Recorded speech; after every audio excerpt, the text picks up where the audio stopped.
पाकिस्तान में तुम एक मलेरिया की दवा नहीं बना सकते, तुम एक मोटरसाइकिल का टायर तैयार नहीं कर सकते। भारत बहुत आगे है, भारत से पंगा मत लो।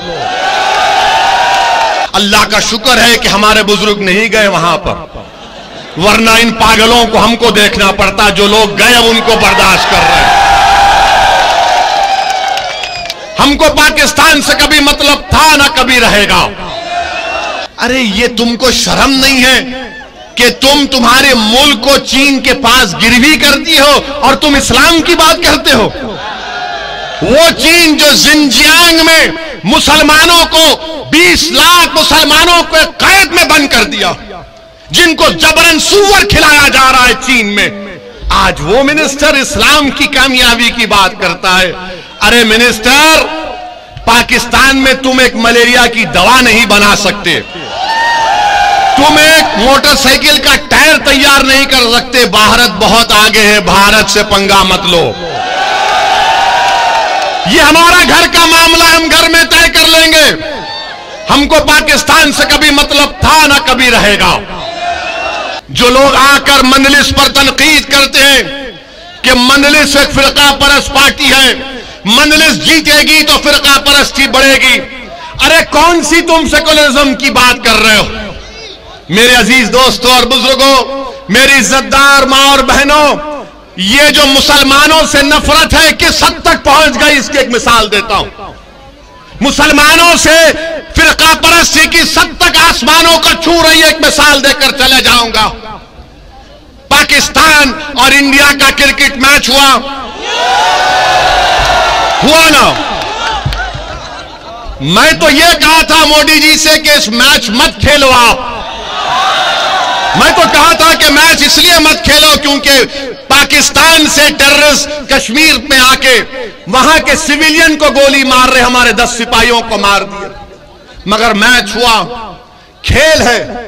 11 खिलाड़ी क्रिकेट मैच में खेलते हैं एक तरफ, एक टीम में। बदकिस्मती से भारत हार गया, तो किस पर इल्जाम लगाया शिकस्त का? किस पर लगाया इल्जाम? बोलो, किस पर इल्जाम लगा? किस पर इल्जाम लगा? तो क्या शमी एक ही प्लेयर था 11 में?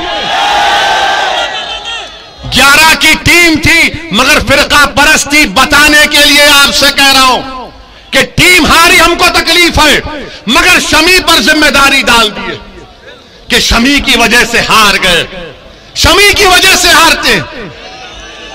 ये नहीं, यही तो फिरका परस्ती है, यही तो मुसलमानों से नफरत है। इसको आपको समझने की जरूरत है। मीडिया के लोग हमसे आकर पूछे, हमने कहा लो हमारा बयान हम कहते हैं, तुमसे सुन लो। मेरे अजीज दोस्तों और बुजुर्गों, ये एक मिसाल है कि क्रिकेट के मैच में भी, खेल के मैदान में भी भारत की सियासत, भारत का माहौल इस तरह कर दिया गया कि हर चीज के लिए जिम्मेदार मुसलमान को बना दिया जाता है। कौन उठाएगा आवाज फिर? और लोग आकर कहेंगे नहीं नहीं, हमको इस माहौल को खत्म करना। रे कैसे खत्म करेंगे माहौल को? माहौल को खत्म कैसे करेंगे? भीख मांगकर माहौल खत्म करेंगे? रोकर माहौल को खत्म करेंगे? नहीं। जमहूरियत आपको इस बात की इजाजत देता है कि आप सियासत में हिस्सा लें, अपने वोट से अपने उम्मीदवार को कामयाब करें। और अगर कोई आपसे बदतमीजी करना चाहता है तो आप कहें कि मंजलिस का ये कैंडिडेट हमारे सामने, तुम इससे बात करो आके। अच्छा, हैरत की बात यह, अफसोस की बात यह है कि यहां पर शमी पर इल्जाम लगा दिया मुसलमानों से नफरत करने वालों ने। तो हमारे पड़ोसी मुल्क का एक मिनिस्टर है, पागल है बेचारा, पागल है। उसने कह दिया कि पाकिस्तान जीता तो इस्लाम की कामयाबी हो गई। अरे अहमक, दीन इस्लाम को क्रिकेट मैच से क्या करना है? दीन को क्रिकेट मैच से क्या करना है? मगर ये पड़ोसी के लोग समझ में नहीं आता। अल्लाह का शुक्र है कि हमारे बुजुर्ग नहीं गए वहां पर, वरना इन पागलों को हमको देखना पड़ता। जो लोग गए उनको बर्दाश्त कर रहे हैं। और हम ये हमारे शमी को गाली देने वालों से कहेंगे, प्यारे शमी के जैसा बॉलर फिर कभी नहीं मिलेगा भारत को इंशाअल्लाह। मगर दुश्मनी करना है, नफरत फैलाना है, हमारे हिंदू भाइयों में नफरत फैलाना के देखो 11 की टीम में 1 से हार गए। मेरे अजीज दोस्तों और बुजुर्गों, ये कहां गए मोदी जी, कहां गए अमित शाह, कहां गए सबका साथ, सबका विकास, सबका विश्वास? ये बीजेपी का असली चेहरा है। ये नरेंद्र मोदी के झूठे वादे हैं, ये झूठे वादे इनके। मोदी जी कम से कम अगर बोल नहीं सकते तो ट्वीट तो कर दो, ट्वीट तो कर दो। मेरे अजीज दोस्तों और बुजुर्गों, लखनऊ में बैठकर बाबा बहुत बड़ी बड़ी बातें करते हैं, बाबा बड़ी बड़ी बातें करते हैं।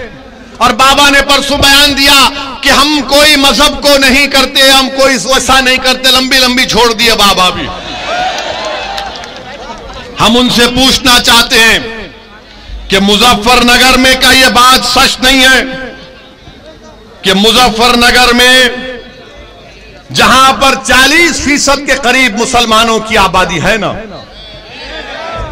यहां पर 40% मुसलमानों की आबादी के लिए आपको बताना चाहूंगा कि सिर्फ 4 कम्युनिटी हेल्थ सेंटर, जहां पर 40% मुसलमान है वहां पर 4 हैं। जौनपुर में 10% है, वहां पर 22 हैं।